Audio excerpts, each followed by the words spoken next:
Eran dos padrinos muy diferentes, separados por 7.000 kilómetros de océano. John Gotti era conocido como el Don de Teflón. Era un mafioso de Nueva York al que le encantaba la fama y el desafío a las autoridades. Totò Riina era un campesino de la Sicilia rural que actuaba desde la sombra. Entre finales de los años 80 y principios de los 90, ambos fueron perseguidos de maneras muy diferentes.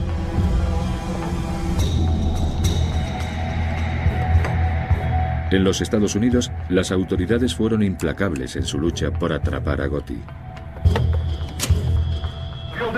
Como no respondas a mis llamadas, os voy a volar en 1000 pedazos a ti y a tu casa. En Sicilia, fue necesaria una revolución popular para encarcelar a Riina.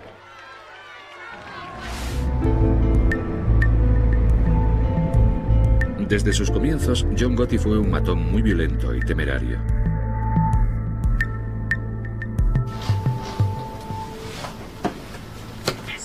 Un joven mafioso llamado Henry Hill conoció en un bar a Gotti, que por entonces era tan solo un adolescente. Entró de repente, sin decir una palabra a nadie. Fue hacia una de las mesas y empezó a golpear a un tipo con un bate de béisbol o algo parecido.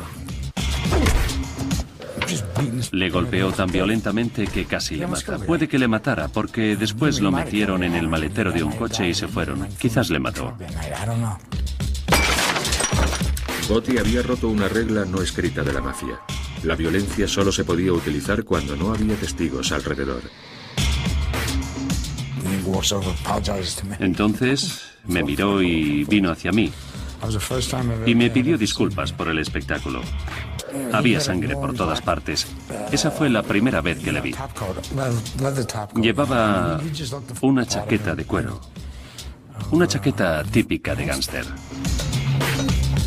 Estaba claro que Gotti no tenía miedo a nadie. Para Henry Hill, el destino de Gotti era llegar a lo más alto de la mafia. Se veía que iba a llegar muy lejos. Tenía su propio equipo y también un físico que imponía. Sin embargo, otro hombre se interpuso en el ascenso de Gotti, Paul Castellano. Era el jefe del clan de los Gambino, uno de los más poderosos de la mafia estadounidense. Castellano era un matón a la antigua usanza, un mafioso que escondía sus crímenes detrás de un velo de respetabilidad. Paul tenía dos facetas muy diferentes. Por una parte, se podía mezclar con abogados, agentes inmobiliarios y hombres de negocios y estar a su altura. Y por otra, dirigía el clan de los Gambino y se mezclaba con todo tipo de mafiosos para decidir a quién debían matar. Gotti tendría que eliminar a Castellano para convertirse en jefe.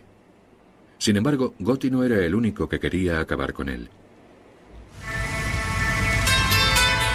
En 1983, el presidente Ronald Reagan declaró la guerra al crimen organizado. Su objetivo era el organismo que dirigía la mafia, conocido como la Comisión, del que formaba parte Paul Castellano. Con la ley RICO, que combatía el crimen organizado, las autoridades podrían iniciar un procedimiento criminal contra Castellano y otros jefes, acusándoles de conspiración criminal, siempre y cuando pudieran demostrar que la comisión se reunía.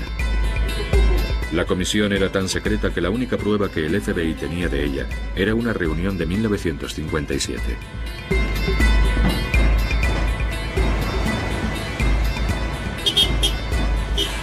En mayo de 1984, Joe O'Brien, un agente del FBI de la Oficina Central de Nueva York, recibió una llamada de un topo de la mafia. Me dijo que se iba a celebrar una reunión de la comisión en unas horas. Para serte sincero, no le creí, porque me parecía muy extraño que se arriesgaran de esa manera. Esa reunión podía ser muy comprometedora para la mafia. Si el FBI conseguía una fotografía de esta reunión, podría destruir a la comisión.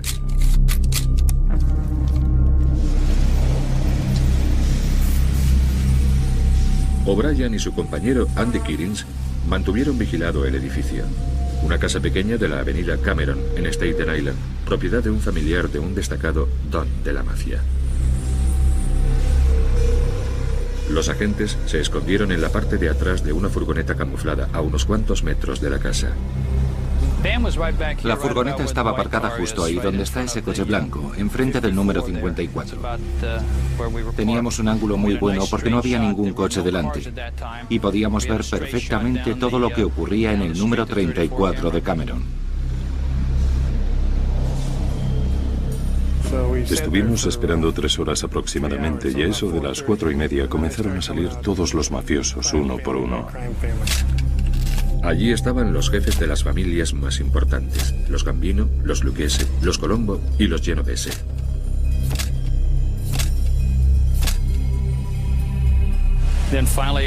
Y finalmente apareció el invitado más esperado, es decir, Paul Castellano.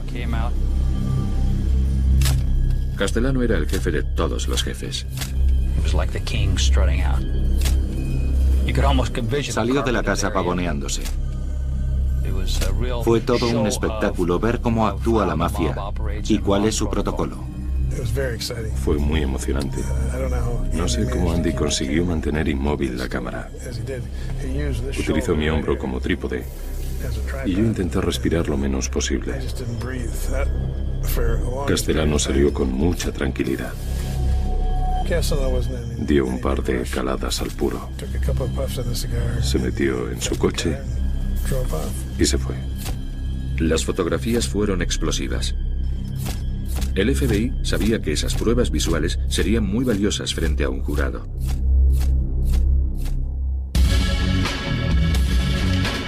En febrero de 1985, el FBI detuvo a los 5 miembros de la comisión. Los agentes O'Brien y Kirins detuvieron a Castellano y lo llevaron a la oficina central del FBI en Manhattan. Las autoridades federales y los oficiales de policía de la ciudad de Nueva York han anunciado que van a formular cargos contra los jefes de la mafia. De camino a la oficina central del FBI, Castellano oyó por la radio del coche de policía las noticias de las detenciones. Acusados de conspiración para el crimen y extorsión se pueden enfrentar a condenas de hasta 20 años. Era el principio del fin del reinado de Castellano. Las autoridades actuaron anoche. Acusan a Paul Castellano, jefe supremo del clan de los Gambino, de pertenencia al crimen organizado y extorsión. La base de estas acusaciones ha sido un micrófono oculto. Miró a Joe y le preguntó: ¿es eso cierto? ¿Habéis escuchado mis conversaciones privadas? Los fiscales sostienen que las grabaciones son de muy buena calidad. Se escuchaba todo perfectamente. Los agentes creían que a Castellano le avergonzaba que hubieran grabado sus conversaciones delictivas. Pero en realidad Castellano se sentía violento porque habían descubierto la aventura que tenía con su asistenta colombiana. El asunto le puso en una situación embarazosa. Parecía un niño pequeño cuando confesó que se arrepentía de lo que había hecho. No se avergonzaba de los asesinatos de los que era responsable, sino de haber tenido una relación con su asistenta delante de las narices de su mujer. Se trataba de una revelación que un don de la mafia no se podía permitir. Había incumplido una de las reglas más sagradas de la mafia. No importaba asesinar y mutilar, pero no se podía deshonrar públicamente a la esposa de uno. Señor Castellano, ¿qué opina sobre la acusación? Señor Castellano. Castellano esperó pacientemente el juicio, donde las fotos serían las pruebas clave. Se había producido un vacío de poder en el clan de los Gambino. Estaba a punto de estallar una guerra.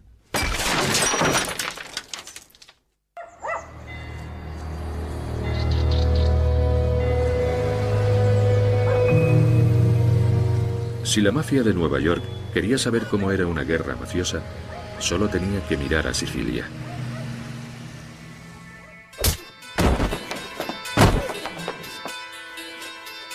Allí, el jefe era Totò Riina, un esquivo y psicópata asesino de la localidad de Corleone.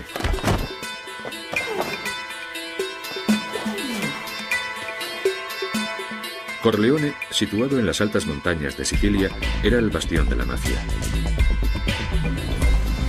Fue el lugar que dio nombre al personaje de Marlon Brando en la película El Padrino.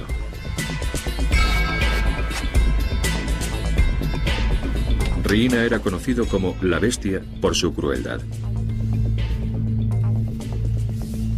Corleone tenía la mala fama de ser el lugar donde nacían y se criaban los mafiosos más peligrosos.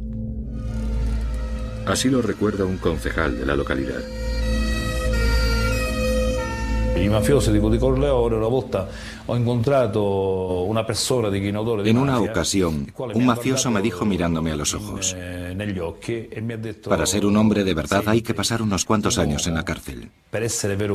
Esa era la filosofía de la mafia de Corleone. Para ellos ir a la cárcel era como su bautismo. Un mafioso que no haya estado en la cárcel no es un mafioso de verdad.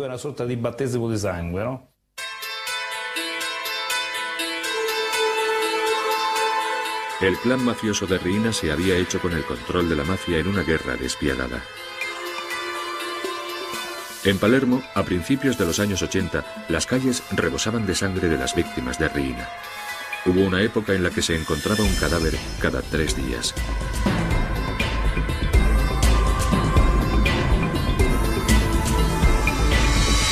El alcalde de Palermo era Leoluca Orlando, que fue elegido para que pusiera fin a tales crímenes. Incluso 20 años después, tiene que llevar guardaespaldas las 24 horas del día. Palermo era una ciudad sumida en el silencio y en la oscuridad. El pueblo, para no verse afectado por estos asesinatos, negaba la existencia de la mafia. Decían: nosotros no vemos nada, no decimos nada, no escuchamos nada, no es nuestro problema. Si no hablamos de la mafia, no nos matarán. El hombre que encabezaba la busca y captura de Riina era un juez llamado Giovanni Falcone. Se había criado en una zona marginal de Palermo. Algunos de sus compañeros de colegio eran destacados mafiosos. A diferencia de ellos, él había decidido estar del lado de la ley y no en contra de ella. Desde el Palacio de Justicia de Palermo, Falcone había luchado contra la mafia durante más de una década.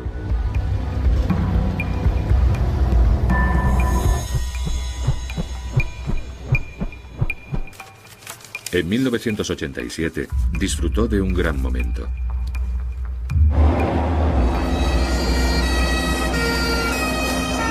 Fue en el superjuicio que puso entre rejas a más de 300 mafiosos. Sus condenas ascendían a un total de casi 3.000 años.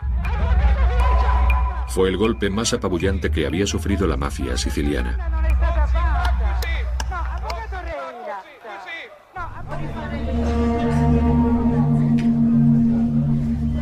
Sin embargo, el jefe de la mafia, Totò Riina, consiguió escapar y continuó dirigiendo su imperio criminal desde un paradero desconocido.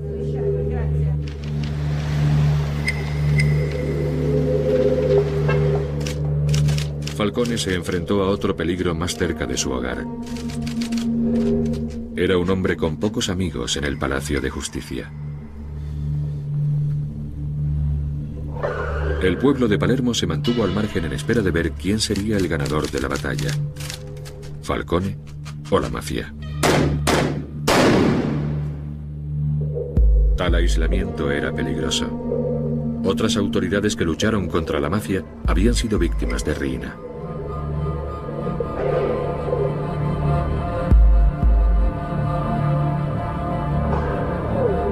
Toda precaución era insuficiente. El alcalde, Orlando, fue el que casó al juez con su prometida, Francesca. La boda se celebró en secreto una tarde de sábado. La secretaria de Orlando fue la primera sorprendida. De repente, mi secretaria vino a mi despacho y me dijo: ha llegado el juez Falcone. Y yo le dije: sí, voy a casarle. No hubo ningún invitado, ninguna foto, ningún familiar. Ese fue el precio que tuvo que pagar por luchar contra la mafia.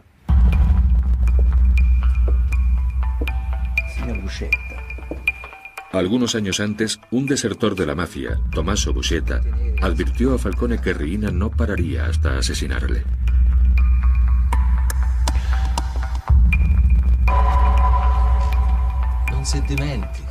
No olvide esto nunca. Las cuentas que se tienen con la mafia solo se saldan con la muerte. En una conversación con una amiga y compañera en su lucha contra la mafia, Falcone hizo una predicción escalofriante. Él me dijo en una ocasión,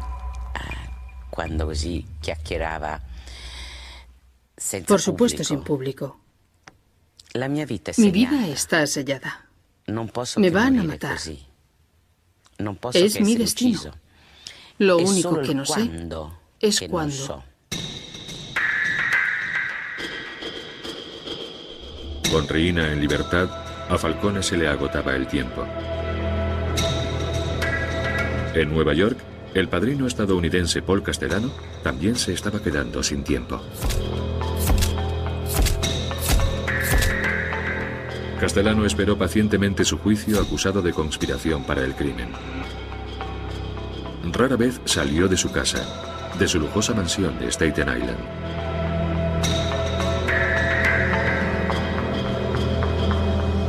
Tanto amigos como enemigos la conocían como la Casa Blanca. Y Castellano vivía como un auténtico presidente. Había perdido todo contacto con la realidad. Algo de lo que se aprovechó su rival, John Gotti. Se decía que Castellano estaba demasiado preocupado de sus asuntos legales y estaba dejando de lado a la familia. Había empezado a haber muchas diferencias de clases. Castellano se llevaba todo el dinero y gente como Gotti se morían de hambre. Había muchas personas descontentas con la situación. Gotti se hacía pasar por pobre para poder convertirse en jefe. Pero en realidad, Gotti estaba haciendo mucho dinero con el tráfico de heroína. Sin embargo, entre sus adeptos se había convertido en un héroe. Tenía su propio equipo. Yo solía trabajar con él. Con dinero se podían hacer muchas cosas. Y él, la verdad es que tenía mucho dinero. Si te dedicabas al tráfico de drogas, podías hacer lo que quisieras.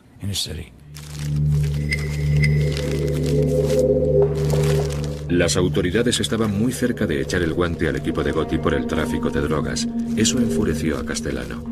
Por eso planeó desintegrar el equipo de Gotti. Gotti sabía que debía actuar.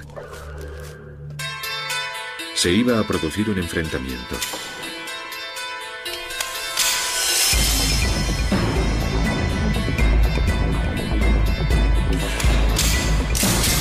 El 16 de diciembre de 1985, Castellano iba a reunirse con Gotti en Manhattan.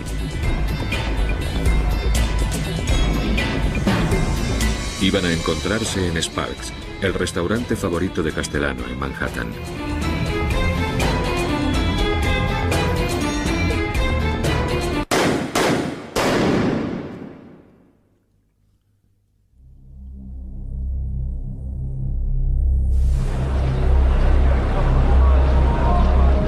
Pero a las puertas del restaurante asesinaron a Castellano y a su chofer.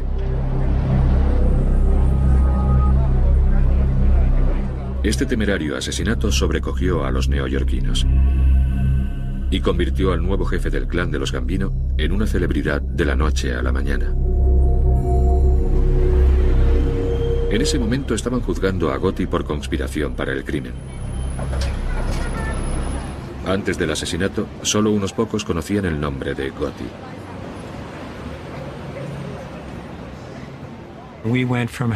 Este caso, que empezó siendo un caso rutinario, se convirtió en el juicio de la década. Había multitud de periodistas esperando a la salida y dentro del juzgado. Estábamos juzgando a un pez gordo. El abogado defensor de Gotti era el extravagante Bruce Cutler. Durante muchos años, Cutler ha seguido defendiendo a Gotti. Era un hombre muy perspicaz. Tenía una especie de sexto sentido para calar a la gente. Gotti también pudo calar a un jurado. En marzo de 1987, el juicio llegó a su fin. Gotti fue absuelto. Un soborno a uno de los miembros del jurado le permitió eludir los cargos. Gotti fue juzgado en otras 2 ocasiones por asalto a mano armada. En ambos casos, su abogado defensor fue Bruce Cutler. En cuanto a John Gotti, ¿lo declaran culpable o inocente? Lo declaramos inocente. En ambos casos, el jefe del clan de los Gambino consiguió librarse por medio del soborno y de la intimidación. Empezó a ser conocido como el Don de Teflón.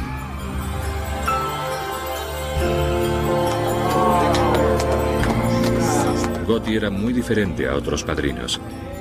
No escondía que fuera un don de la mafia y le gustaba que la gente supiera que provenía de una familia humilde de Brooklyn y que había logrado convertirse en el jefe supremo.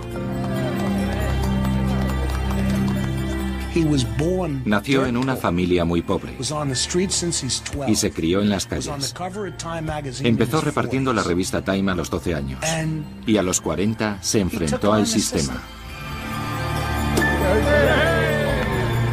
Según su antiguo abogado, Gotti fue un Robin Hood moderno que se enfrentó a las autoridades.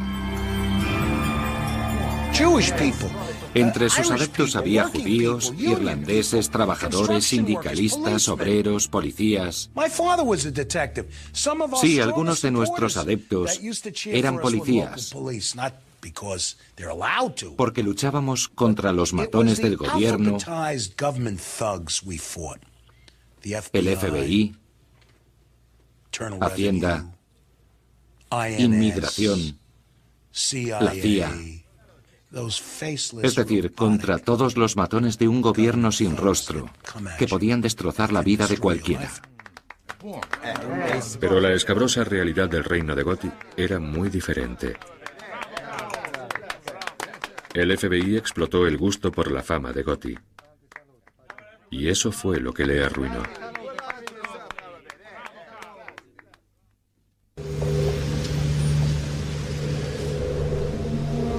En Sicilia, las autoridades tenían un problema diferente al de los Estados Unidos.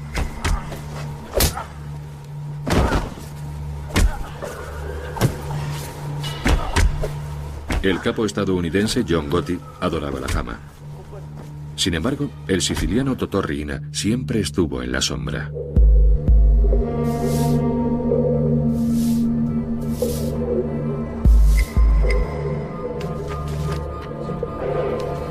El juez Giovanni Falcone se propuso dar con él. Falcone necesitaba encontrar una manera de vincular a Totò Riina con los asesinatos llevados a cabo por su ejército de asesinos.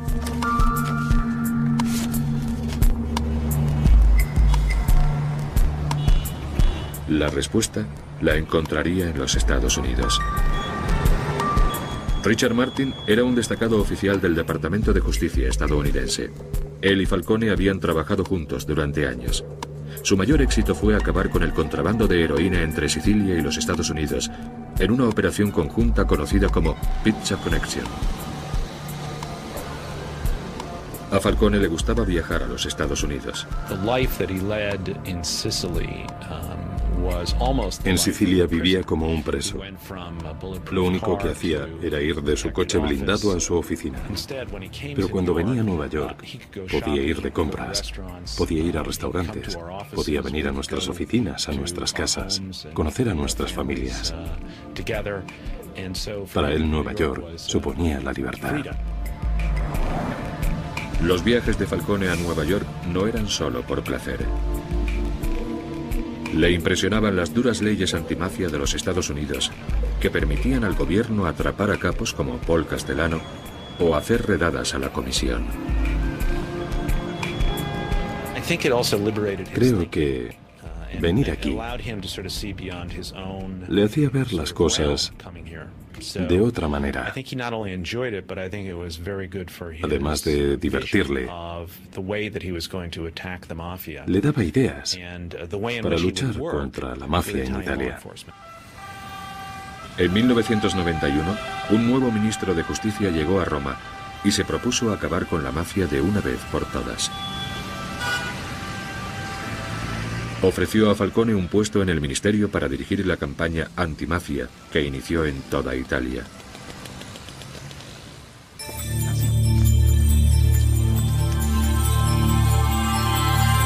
Falcone no desperdició la oportunidad de marcharse de Palermo y de poner en práctica las teorías que había aprendido en los Estados Unidos. Sus ideas fueron revolucionarias. Creó la versión italiana del FBI. Falcone dirigía la lucha contra la mafia en toda Italia.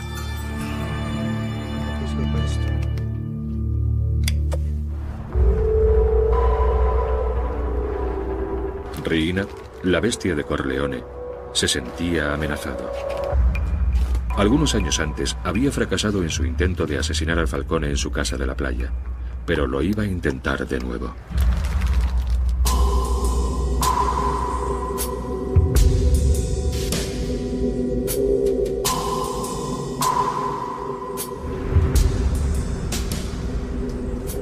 El 3 de mayo de 1992, Falcone y su mujer, Francesca, fueron a Palermo a pasar el fin de semana.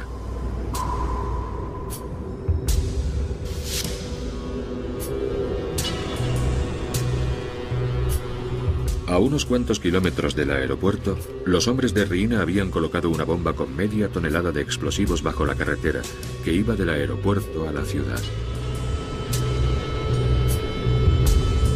Los hombres de Riina la hicieron detonar por control remoto desde un edificio cercano.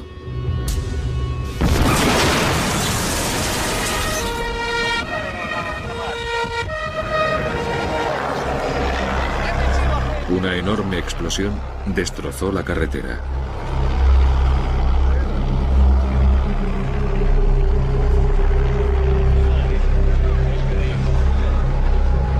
La explosión fue tan grande que se registró como un pequeño terremoto.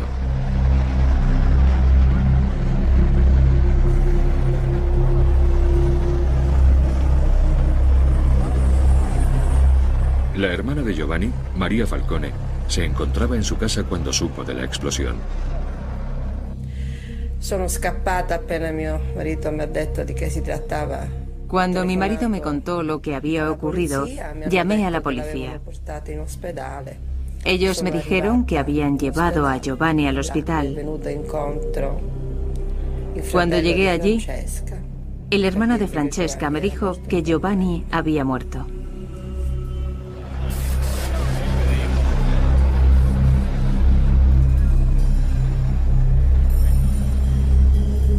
Questo è il momento più triste. Fue muy triste, no solo como hermana, ma era il dolore anche come cittadina italiana, sino también como italiana, porque Giovanni era nuestra gran oportunidad de vencer a la mafia. Falcone no solo era un compañero, también era un amigo.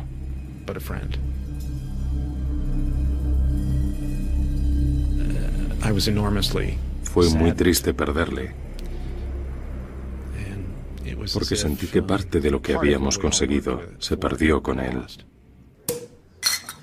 Según se dice, Riina celebró su muerte brindando con champán.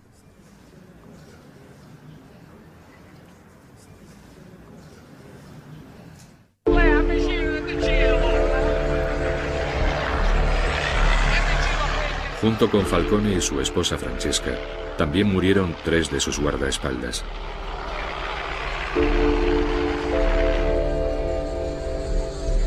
Miles de personas se congregaron en la iglesia de Santo Domingo en Palermo para su entierro y estuvieron allí pacientemente durante horas bajo la lluvia. Italia estaba sobrecogida y furiosa.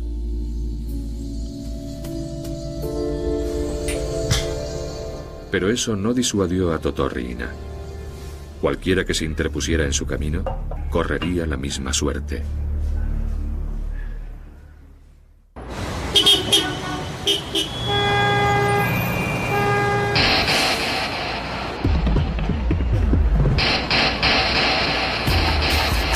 En Nueva York, la red estaba acercando al padrino estadounidense John Gotti.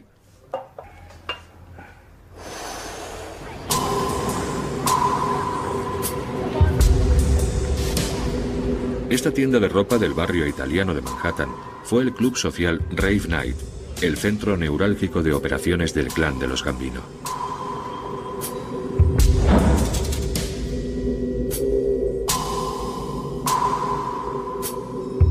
Gotti decidió que su clan se reuniera en el club Rave Night. El FBI tenía instalado un equipo de vigilancia en los alrededores del Rave Night.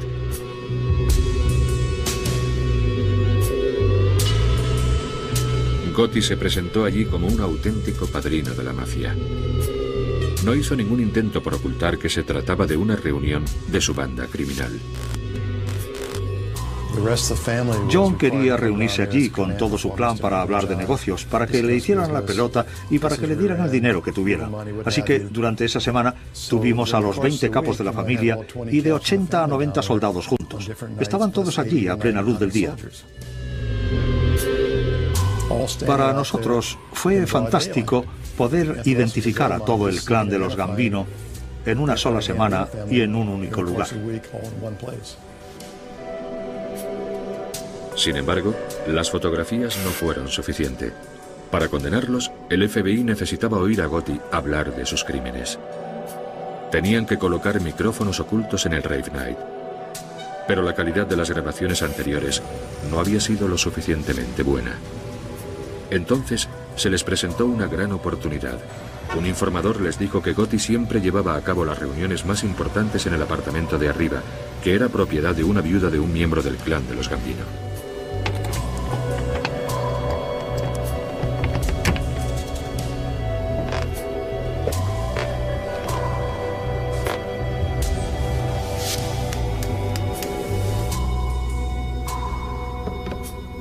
Algunos días después, oímos que abrían la puerta de atrás del club, subían por las escaleras y abrían la puerta del apartamento número 10.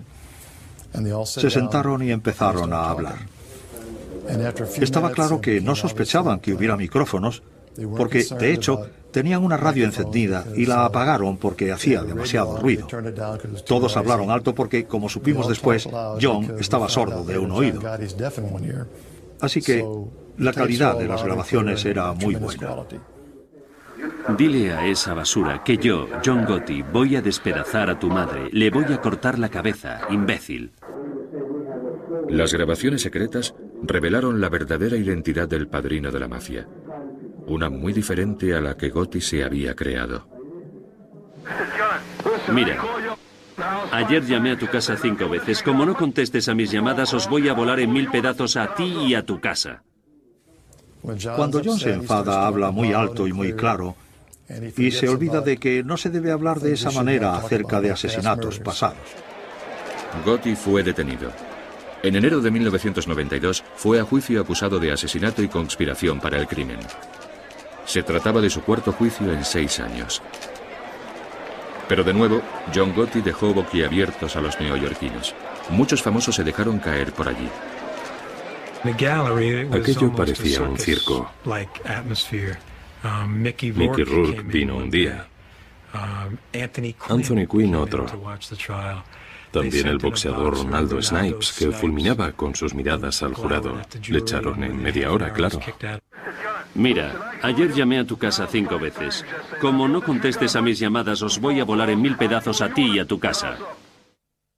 Gotti tuvo una actitud muy chulesca en el juicio, pero cuando pusieron las grabaciones no sabía dónde meterse. Gotti había empedrado su camino a la cárcel. Las grabaciones tuvieron otra consecuencia inesperada. Sammy Gravano, el toro, el brazo derecho de Gotti, también fue detenido. Dominique Montiglio fue al colegio con Gravano. Ambos se convertirían en mafiosos del clan de los Gambino. Sammy fue siempre un chico duro.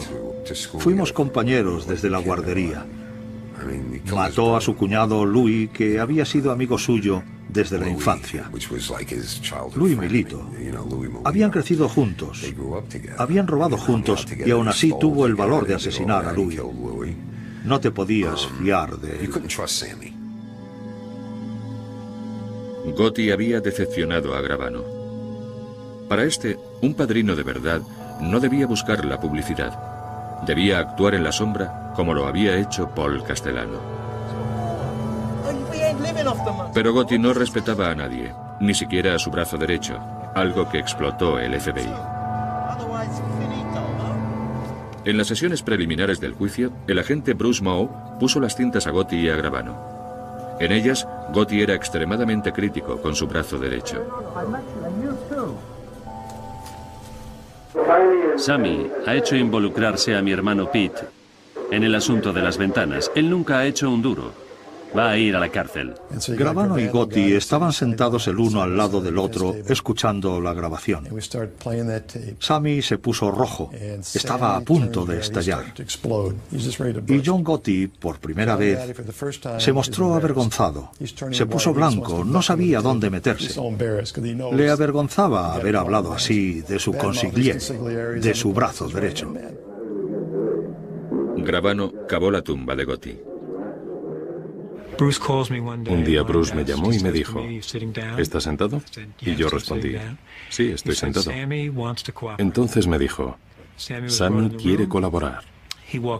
Entonces trajeron a Sammy a la sala, me dio la mano y me dijo, quiero colaborar con vuestro gobierno.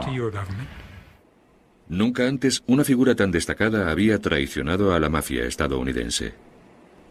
El testimonio de Gravano fue fundamental. Reveló cómo Gotti y él habían organizado el asesinato del capo Paul Castellano. Habían visto desde su coche cómo le disparaban.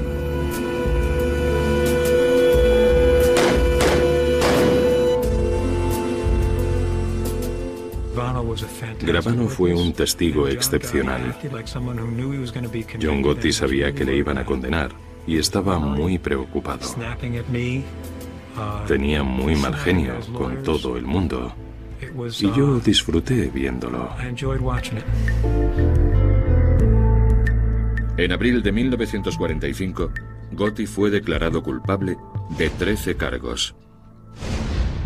El juez envió al padrino a una de las cárceles más severas de Estados Unidos, la de Marion, Illinois. La condena fue considerable. Cadena perpetua sin posibilidad de libertad condicional. A pesar de las grabaciones y el testimonio de Gravano, el abogado de Gotti en los 3 primeros juicios todavía defiende la inocencia de Gotti. Si me preguntas que si creo que Gotti era el capo del clan de los Gambino, la respuesta es no. He dicho eso siempre. Y él también. No digo que fuera un santo. Era un tipo duro. Pero no era ningún mafioso. Gotti estaba acabado. Sin embargo, en Sicilia, Totò Riina iba a llevar a cabo otra atrocidad.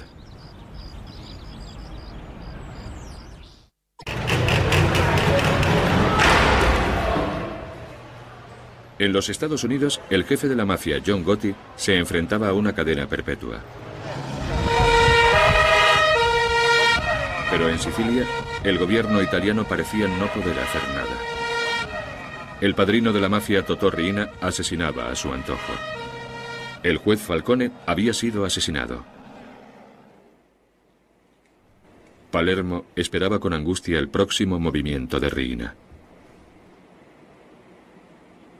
La responsabilidad de Falcone había recaído en otro juez, Paolo Borsellino. Borsellino y Falcone habían crecido juntos y habían dedicado sus vidas a luchar contra el crimen organizado.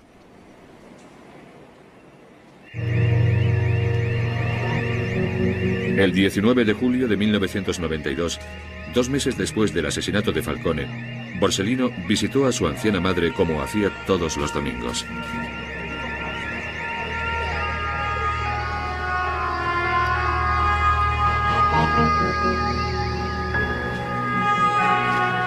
Un coche bomba explotó acabando con la vida de Borsellino y 5 de sus guardaespaldas.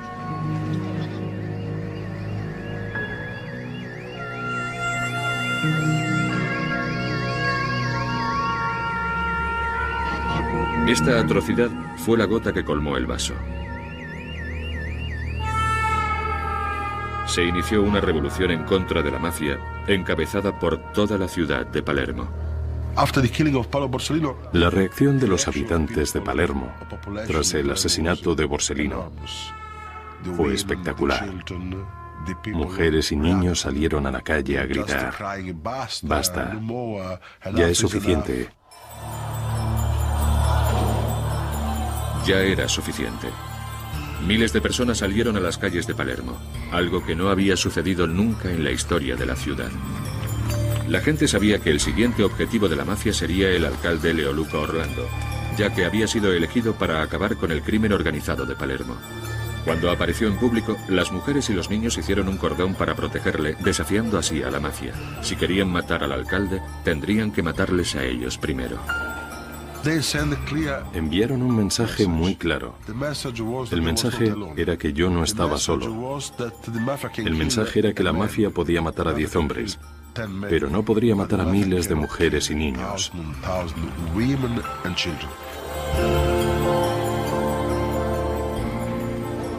Fue el principio del fin. El poder del pueblo había derrotado a la mafia.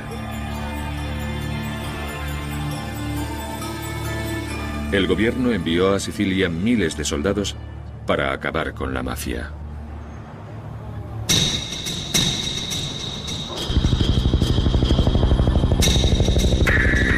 En enero de 1993, la policía italiana ganó el premio más importante. Tras un chivatazo, consiguieron detener a Totò Riina.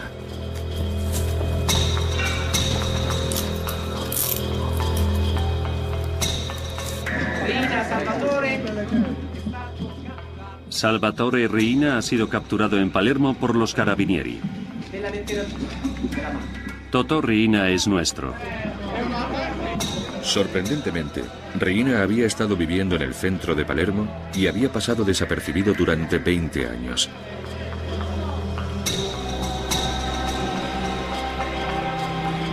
Los italianos se quedaron sorprendidos por el aspecto de Riina. Este campesino de aspecto inofensivo había sido responsable del brutal asesinato de Falcone y Borsellino y de otros muchos.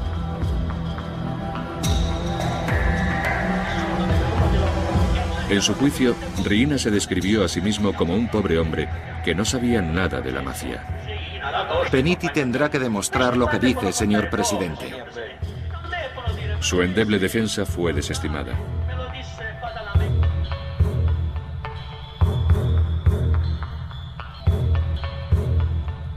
Riina fue condenado a cadena perpetua en una prisión fuera de Sicilia.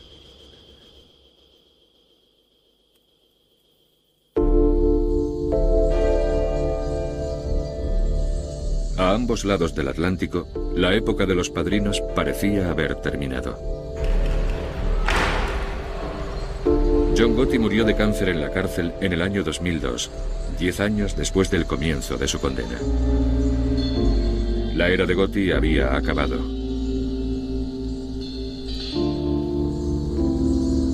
Haciendo alarde de su posición de jefe supremo, había facilitado el trabajo de las autoridades.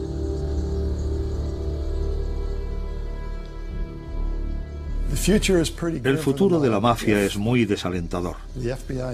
El FBI y otras agencias federales siguen vigilando a estos hombres. El peor error que podríamos cometer sería decir que la guerra contra la mafia ha terminado.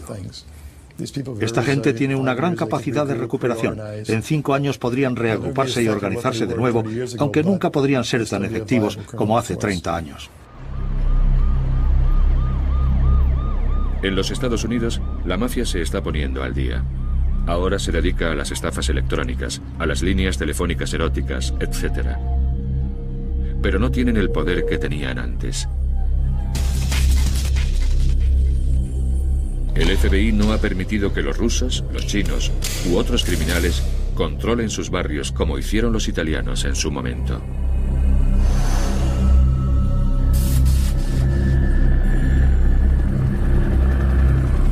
En Sicilia había mucha tensión. Aunque Riina estaba encarcelado, la mafia seguía actuando. Era invisible, pero mortal. En la actualidad hay nuevos líderes y también provienen de Corleone. Ya no emplean las tácticas contraproducentes de Riina. Ya no asesinan a destacados cargos públicos. Prefieren ser más discretos.